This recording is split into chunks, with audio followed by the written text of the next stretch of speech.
서울 북적이는 도시 속 한 도서관, 외국인 학생이 쓰러져 있습니다.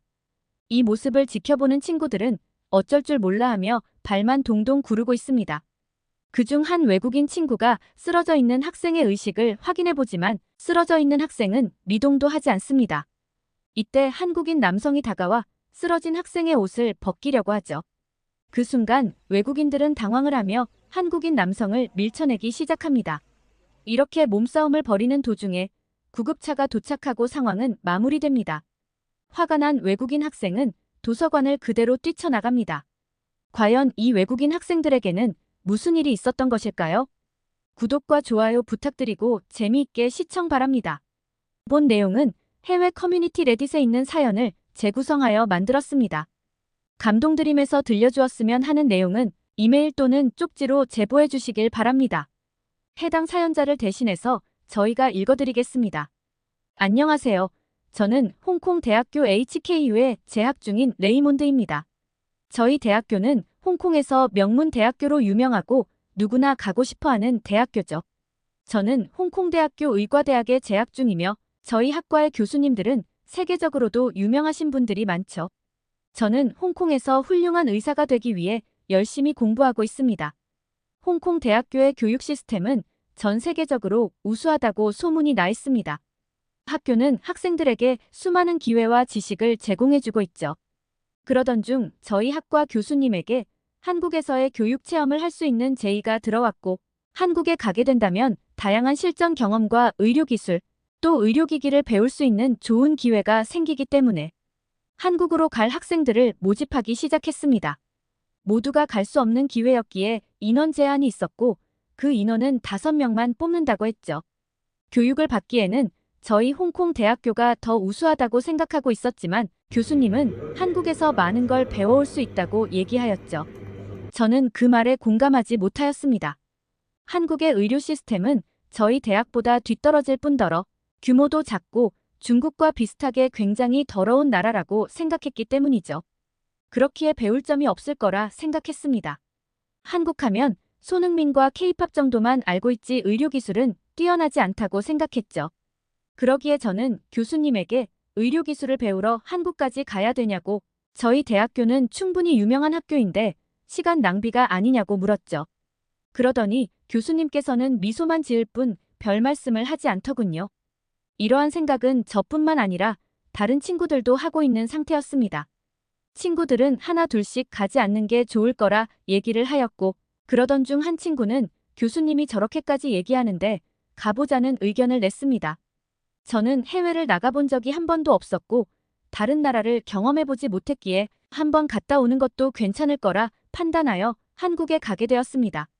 다른 나라는 처음 가보는 거기에 설레는 마음도 있었지만 한국은 더러운 나라라는 생각이 있기에 속으로는 한국이 아닌 일본이었으면 얼마나 좋았을까라는 생각을 멈출 수 없었죠. 그렇게 4시간 정도 걸리는 비행을 하였습니다. 저와 교수님 그리고 친구들은 한국의 인천공항에 도착을 하였고 비행기에 내리자마자 저와 친구들은 입을 다물 수 없을 정도로 놀라게 되었습니다. 저는 다른 나라의 공항은 처음 경험해보는 거라 홍콩 공항과 비슷할 거라 생각했는데 엄청난 규모에 놀라게 되었고 깔끔한 내부와 현대식 건축물을 보고 한국이 이 정도로 발전된 나라였나? 라는 생각을 하였습니다. 저와 친구들이 놀라는 모습을 본 교수님은 자기도 한국에 처음 왔었을 때 너희들과 똑같은 반응이었다고 얘기를 하였죠. 그러던 중에 공항에 있는 최신식 기계들을 보게 되었고 호기심에 이건 무슨 기계냐고 공항 직원에게 물어보았습니다. 그러더니 직원분은 공항에 대한 모든 정보가 담겨있는 기계라고 설명을 해주더군요. 한국에 오는 여행객들이 정보를 손쉽게 얻을 수 있게 정보를 제공해준다고 하였습니다. 한국이란 나라는 인터넷과 IT, 디지털 강국이라는 얘기를 들은 적이 있었는데 실제로 눈앞에서 경험하게 되니 한국의 의료 기술도 어쩌면 굉장할 수도 있겠다는 생각이 들더군요. 그렇게 공항을 둘러보며 한국에 대한 정보도 얻고 새로운 세계를 경험하게 되었죠. 그러던 와중 화장실에 가고 싶다는 친구가 있어서 화장실에 가게 되었습니다. 저는 공항 자체가 워낙 깔끔했기에 화장실도 깔끔할 거라 생각하고 화장실로 들어갔는데 화장실을 보고서는 깜짝 놀랐습니다. 깔끔함은 물론이고 은은하게 나는 향기에 기분이 절로 좋아지더라고요. 화장실 조명부터 모든 게 깔끔하고 최고급 호텔 화장실에 온 느낌이었습니다. 그리고 교수님과 저희들은 간단하게 식사를 할 생각에 푸드코트를 찾았죠. 푸드코트에 도착하니 다양한 나라의 음식을 먹을 수 있었고 한식, 양식, 중식, 일식집이 즐비해 있었습니다. 그렇게 간단한 식사를 마친 후 걷는 도중 한 장면을 목격하게 되었습니다. 공항에서 주인 없는 짐들이 놓여져 있는 것을 보았고 저 짐들은 누구 거지? 라고 생각하고 있는 와중에 식당에서 식사를 마친 사람들이 하나씩 자신의 짐을 챙겨가고 있더라고요. 저는 누가 훔쳐갈 수도 있는데 짐을 저렇게 아무 곳에 방치를 하는 사람들을 보고 이상하다고 생각했습니다. 그리고는 교수님에게 물어보았습니다. 그러더니 교수님께서는 한국 사람들은 시민의식이 굉장히 좋은 편이라고 얘기해 주셨고 저렇게 짐을 놓고 가도 주인을 찾아주면 찾아줬지 훔쳐갈 생각은 절대 안 한다고 한국의 문화에 대해 알려주셨습니다. 저는 이 말에 너무 놀라서 충격을 받았습니다. 홍콩이란 나라도 치안이 굉장히 좋은 편이라고 생각하고 있었는데 중국과 같이 더러운 나라라고 생각했던 한국 사람들의 시민의식은 너무나도 높다고 생각이 들었죠. 그리고서는 카페나 음식점 테이블에 핸드폰을 두고 가도 절대 가져가지 않는다고 하였죠. 이런 시민의식은 홍콩 사람들도 한국인에게 배워야 할 좋은 자세라고 생각했습니다. 이런 경험을 한 후 저희는 숙소로 이동을 하게 되었습니다. 교수님에게 저희 숙소의 위치를 물어보자 교수님은 서울 광화문 근처에 숙소가 있고 버스 한 번만 타면 금방 도착한다고 얘기해 주었습니다. 저는 버스 한 번에 공항에서 목적지까지 간다는 사실이 너무 놀라웠습니다. 홍콩에서는 공항에서 도심까지 가려고 하면 한두 번 버스를 갈아타야 되는데 한국은 한 번에 편하게 갈 수 있다는 사실에 굉장히 놀라웠죠. 교수님과 저희는 버스를 타고 이동 중에 창 밖을 바라보게 되었습니다. 제가 생각했던 한국은 너무나도 깔끔했고 높은 건물들이 굉장히 많았죠. 교수님은 저희에게 한국의 수도 서울을 설명해 주었고 서울이라는 도시는 굉장히 매력적인 도시였습니다. 바쁘게 움직이는 사람들 속에 멋지게 펼쳐진 높은 빌딩들, 심지어는 빌딩들조차 너무 세련되어서 눈이 즐거운 경험을 하게 되었죠. 그렇게 숙소에 도착을 하게 되었고 저와 친구들은 당황스러움을 감출 수 없었죠. 지금까지 봤던 건물들과는 너무나도 다른 숙소의 모습 때문이었습니다. 교수님은 이 건축물의 이름을 한옥이라고 소개해 주었고 한국 전통 방식을 살린 주거 공간이라고 얘기했습니다. 그렇게 숙소 안으로 들어갔는데 밖에서 본 모습과는 다르게 너무나 깔끔했고 한옥의 특유의 냄새 덕분에 마음도 차분해지고 기분도 좋아지는 느낌을 받았습니다.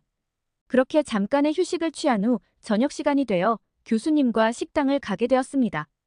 교수님은 한국에 오면 꼭 먹어봐야 되는 음식이라고 얘기를 하며 저와 친구들을 엄청 허름한 식당으로 데려갔습니다. 현대화된 서울과는 너무나 다른 느낌의 식당이었습니다. 당장 무너져도 이상하지 않을 듯한 느낌의 간판이 마치 과거로 돌아간 느낌이었죠. 그리고 식당에 들어가게 되었는데 가게 내부는 발 디딜 틈 없이 인파들로 가득 찼고 뿌연 연기가 식당 내부를 가득 채우고 있었습니다.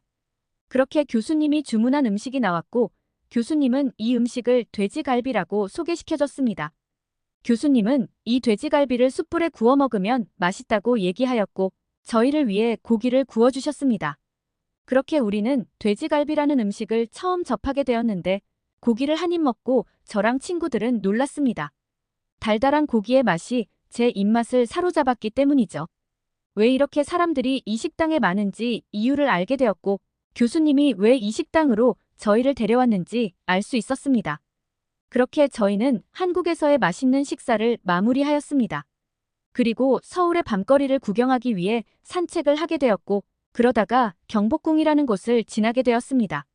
저는 경복궁에서 한 번 더 한국의 엄청난 시민의식을 느낄 수 있었습니다. 경복궁은 오래된 건축물처럼 보였는데 훼손이 심하지도 않고 누가 봐도 잘 보존되었다는 느낌을 단번에 받을 수 있었습니다. 홍콩에도 오래된 건축물이 있는데 보존이 잘 되지 않아서 훼손된 부분이 굉장히 많거든요. 한국의 건축물은 시간이 지나도 잘 보존되고 소중히 여긴다는 느낌을 받았습니다. 그렇기에 한국의 시민의식과 모든 것들이 너무 선진국과 어울린다고 생각했죠. 그렇게 다음 날이 되어 교수님과 저희들은 한국명문대학교의 암연구소를 방문했죠. 저희가 찾아간 연구소에서는 홍콩에서 배우지 못했던 것들이 참 많았고, 오히려 이러한 부분은 저희가 배워가야 될 정도라고 느꼈습니다. 한국의 연구소는 엄청 전문적이고 체계적인 시스템으로 이루어져 있었고, 저와 제 친구들은 한국의 시스템에 한 번 더 놀라게 되었습니다. 이렇게 한국의 연구소에 방문을 한 경험은 저와 제 친구들에게 너무나 값진 경험이라고 생각을 하게 되었고, 한 단계 더 성장하게 되었기에 굉장히 뜻깊다고 생각했죠. 그리고 한국인 친구들과 대화를 할 기회가 생겨 이것저것 물어보았죠. 한국인은 어떻게 공부를 하고 어디서 지식을 공유하냐고 물었죠.